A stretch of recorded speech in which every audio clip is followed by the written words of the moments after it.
اعوذ باللہ من الشیطان الرجیم بسم اللہ الرحمن الرحیم منہا خلقناکم وفیہا نعیدکم ومنہا نخرجکم تارة اخرى۔ یہ سورہ طٰہٰ کی آیت نمبر 55 ہے، 55۔ ترجمہ یہ ہے، اور ہم نے اسی سے تمہیں پیدا کیا ہے اور اسی میں تمہیں واپس لے جائیں گے اور پھر اسی سے تمہیں ہم دوبارہ باہر نکالیں گے۔ یہ جو آیت ہے، جو اس سے پہلے کی جو دو آیتیں تھیں اور یہ آیتیں، اس سے پہلے ہم نے ذکر کیا تھا کہ یہ آیتیں حضرت موسیٰ کا کلام بھی ہو سکتی ہیں، اور یہ حضرت موسیٰ علیہ السلام نے جو کلام فرمایا تھا یہ اس کی تشریح بھی ہو سکتی ہیں، یعنی لا یضل ربی ولا ینسیٰ، اس کے آگے کی یہ تشریحات بھی ہو سکتی ہیں، اور یہ قرآن پاک کا اسلوب ہے۔ یہاں پر اللہ رب العزت کا جو ذکر چل رہا تھا، اللہ کی تعریف، اللہ رب العزت کیا ہے اور کس طرح وہ اپنے بندوں کی خبر رکھتا ہے، اور ان کے بارے میں بیان کیا گیا تھا کہ اللہ کا معاملہ یہ ہے کہ وہ کوئی بھی چیز بھولتا نہیں ہے، کوئی بھی چیز اسے چھوٹتی نہیں ہے۔ جیسے انسان ہے کہ انسان کوئی چیز بھول جاتا ہے، کوئی چیز اس سے چھوٹ جاتی ہے، تو اللہ رب العزت کی یہ چیز نہیں ہے۔ ان تمام نقائص سے، تمام عیوب سے، ہر قسم کی کمیوں سے وہ پاک ذات ہے، بلند ذات ہے۔ اور اس کے بعد پھر یہ سلسلہ شروع ہوا تھا گفتگو کا کہ اللہ رب العزت نے فرمایا تھا کہ جس نے تمہارے لیے زمین کو ایک بچھونا بنا دیا، بستر بنا دیا، اور پھر اس پہ تمہارے لیے راستے بنا دیے، اور آسمان سے تمہارے لیے پانی اتارا، اور اس میں سے قسم قسم کی نباتات نکالی، غلے نکالے، چیزیں نکالی، خود بھی کھاؤ اور اپنے جانوروں کو کھلاؤ، اور اس کے اندر بڑی نشانیاں ہیں عقل مندوں کے لیے، دانش مندوں کے لیے، اور یہ ساری گفتگو ہو چکی تھی۔ اب اسی کی آگے کی یہ آیت ہے، منہا خلقناکم، اسی سے ہم نے تمہیں پیدا کیا ہے۔ اسی کا مطلب زمین سے۔ آدم علیہ السلام جو تمام انسانوں کے باپ ہیں، اور آدم علیہ السلام سے ہی پھر باقی پوری نسل انسانی چلی ہے، آدم اور حوا سے۔ تو آدم علیہ السلام کی جو پیدائش ہوئی تھی وہ مٹی سے ہوئی تھی، جیسے کہ قرآن پاک کے اندر کئی جگہ پر اس کا تذکرہ موجود ہے کہ ہم نے آدم کو مٹی سے پیدا کیا، مٹی کا ایک پتلا بنایا اور اس کے اندر پھر روح پھونکی اور وہ جیتا جاگتا انسان بن گیا۔ تو آدم علیہ السلام کی جو تخلیق ہوئی تھی وہ مٹی سے ہوئی تھی۔ اس کے بعد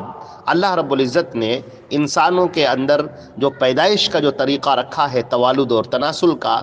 آپ غور کریں کہ نطفے سے، منی کے قطرے سے انسان کی پیدائش ہوتی ہے، اور یہ جو منی کا قطرہ ہے وہ انسان کے اندر جو آتا ہے وہ زمین سے کھائی ہوئی چیزوں سے پھر وہ پیدا ہوتا ہے، وہ بنتا ہے۔ تو آپ دیکھیں کہ زمین کے اندر سے نکلنے والے جو غلہ جات ہیں، جو پھل ہیں، جو میوے ہیں، جو چیزیں ہیں جن کو نکلنے سے انسان کھاتا ہے، اور اسی کے اوپر اس کی پوری زندگی کا دار و مدار ہوتا ہے،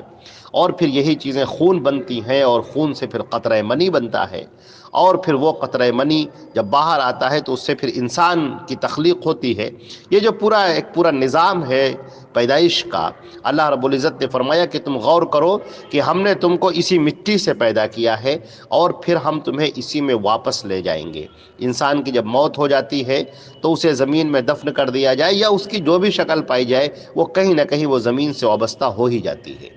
تو زمین کے اندر انسان کو دوبارہ مل جانا ہے، اور خاک میں مل جانا ہے، اور اس کے بعد وَمِنْهَا، اور پھر اسی زمین سے نُخْرِجُكُمْ تَارَةً أُخْرَىٰ، ہم تمہیں دوبارہ نکالیں گے۔ اور اس کی مثال ایسی ہے جیسے زمین سوکھی ہوتی ہے اور آسمان سے جب بارش نازل ہوتی ہے تو ہزاروں لاکھوں کوپلیں باہر نکل آتی ہیں، ہری ہری، اور پوری زمین جو ہے وہ رویدگی سے بھر جاتی ہے، اور تمام گھاسیں نکل آتی ہیں، تمام پودے نکل آتے ہیں۔ اسی طریقے سے انسان جو اس زمین میں رل مل جائے گا اور خاک بن جائے گا، اور اس کے بعد پھر اللہ رب العزت کے حکم سے وہ انسان دوبارہ باہر نکلے گا، اللہ رب العزت اس کو دوبارہ زندہ کرے گا اور اپنے سامنے کھڑا کرے گا۔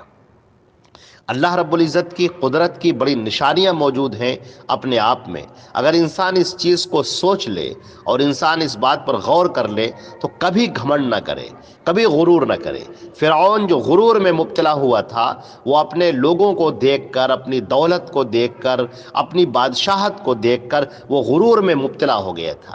اگر وہ ذرا سا بھی اپنے آپ پر غور کر لیتا تو وہ غرور اور گھمنڈ اس کے اندر پیدا ہی نہ ہوتا۔ دنیا کے ہر متکبر انسان کے لیے، ہر گھمنڈی انسان کے لیے یہ اس کے اندر ایک نصیحت پنہاں ہے، نصیحت پوشیدہ ہے کہ اگر تم اپنے آپ پر غور کر لو کہ تمہاری پیدائش کیسے ہوئی، تم کیسے تخلیق کیے گئے، اور پھر تمہارا انجام کیا ہونے والا ہے، کس طرح سے تم زمین کے اندر مل جاؤ گے، اور کس طریقے سے تمہاری ساری طاقت اور ساری بادشاہت اور سارا اقتدار یہ سب ختم ہو جائے گا اور کچھ باقی نہیں رہے گا، اور اس کے بعد پھر اللہ کے حکم سے تم اللہ کے سامنے کھڑے کیے جاؤ گے، اور اس وقت کے دن کو یاد کرو کہ تم دنیا کے اندر کیا کر کے گئے تھے۔ اللہ کے سامنے جو کھڑے ہو وہ اس کے مطیع اور فرما بردار بن کر کھڑے ہو یا اللہ کے مجرم اور خطا کار بن کے کھڑے ہو، اس کے اوپر ذرا غور کرو۔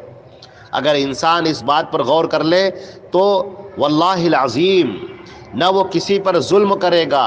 نہ کسی کے ساتھ زیادتی کرے گا، نہ اپنے مال پر اسے گھمنڈ ہوگا، نہ اپنی طاقت پر اسے گھمنڈ ہوگا، نہ اپنے عہدے اور منصب پر اسے گھمنڈ ہوگا، نہ وہ کسی کو ذلیل اور حقیر جانے گا، ہرگز نہیں۔ اگر انسان کی نگاہ میں اللہ جل جلالہ جل شانہ کی طاقت اور قوت آ جائے اور اس کے سامنے کھڑے ہونے کا، جواب دہی کا احساس پیدا ہو جائے تو ہرگز وہ کبھی گھمنڈ میں، غرور میں مبتلا نہیں ہوگا، نہ وہ کسی پر ظلم کرے گا اور نہ ہی زیادتی کرے گا۔ وہ ایک اچھا اور فرما بردار مسلمان بن جائے گا، نیک انسان بن جائے گا، صاحب تقوی بن جائے گا، احکام شریعت پر عمل کرنے والا بن جائے گا، اور اپنی اس زندگی کو جو اللہ نے اسے یہ زندگی دی ہے اس کو غنیمت جانے گا، اور اس پوری زندگی کو اللہ کے رضا کے لیے وقف کر دے گا، صرف نیکیاں کرے گا اور غلطیاں ہو جانے پر اللہ سے معافی اور توبہ طلب کرے گا۔ یہ آیت جو یہ آیت ہے منہا خلقناکم وفیہا نعیدکم ومنہا نخرجکم تارۃ اخری، عام طور سے لوگ جب میت کو دفن کرتے ہیں اور قبر میں مٹی ڈالتے ہیں تو اس وقت اس دعا کو پڑھتے ہیں۔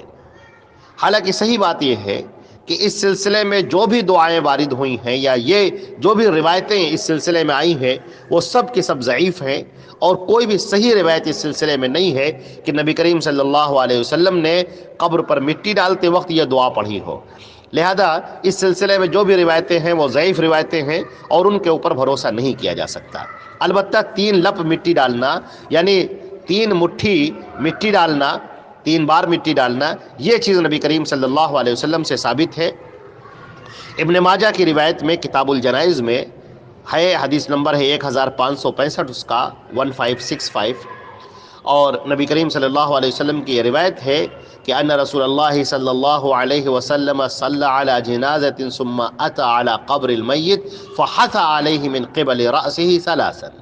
نبی کریم صلی اللہ علیہ وسلم نے ایک جنازہ پڑھایا اور اس کے بعد پھر میت کی قبر پر آئے اور سر کی جانب سے 3 مرتبہ مٹی ڈالی، یعنی آپ نے مٹھی میں مٹی لی دونوں حلقوں میں اور اس کو ڈالا، آپ نے پھر دوبارہ ڈالا اور پھر تیبارہ ڈالا۔ مگر یہ دعا پڑھنا کہ آپ نے اس موقع پر یہ دعا پڑھی ہو منہا خلقناکم وفیہا نعیدکم ومنہا نخرجکم تارۃ اخری، ایسا حدیث شریف سے ثابت نہیں ہے۔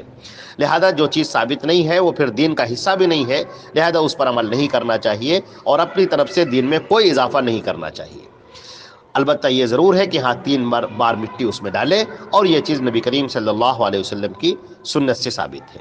تو سورہ اعراف کے اندر بھی اسی آیت سے ملتی جلتی ایک آیت کا تذکرہ ہے، سورہ اعراف کی آیت نمبر 25 میں، جس میں اللہ نے فرمایا قال فیہا تحیون وفیہا تموتون ومنہا تخرجون، کہ یہ جو اللہ رب العزت نے انسان کی ایک اس کی قسمت بیان کر دی کہ اس کا معاملہ یہ ہوگا کہ اسی زمین پر وہ زندہ رہے گا، اسی زمین کی غذائیں وہ کھائے گا، زندہ رہے گا، اور پھر یہیں پر مر جائے گا، اور پھر اسی زمین سے اسے نکالا جائے گا، کل میدان محشر میں اسے اسے اللہ کے سامنے حاضر کیا جائے گا اور ایک اسے نیا جسم دیا جائے گا اور اس وقت وہ حاضر ہوگا اللہ رب العزت کے سامنے. تو وہ جو دن ہے وہ انتہائی خوفناک دن ہوگا، بڑا ڈراؤنا دن ہوگا، اور جو اہل ایمان ہیں ان کو اللہ کی جانب سے پناہ ملے گی اور وہ اللہ رب العزت کے خاص رحمتوں میں ہوں گے. اللہ رب العزت ہم کو اور آپ کو توفیق عطا فرمائے. وہ گھبراہٹوں سے دور ہوں گے، پریشانیوں سے دور ہوں گے. البتہ جو مشرکین ہیں، جو کفار ہیں، جو اللہ کے نافرمانی کرنے والے ہیں، ان کا حال بڑا برا ہوگا. اللہ رب العزت اپنے فضل و کرم سے ہمارے آپ کے گناہوں کو معاف فرمائے، اور میدان محشر میں جب ہم اکٹھا ہوں تو اللہ کی خاص رحمتیں ہمیں اپنے جلو میں لے لے اور اللہ کی خاص رحمتوں کے سائے میں ہم ہوں. اللہ رب العزت ہمیں توفیق عطا فرمائے اور اپنے فضل و کرم سے ہماری خطاؤں کو، غلطیوں کو معاف فرمائے. والسلام علیکم ورحمۃ اللہ وبرکاتہ.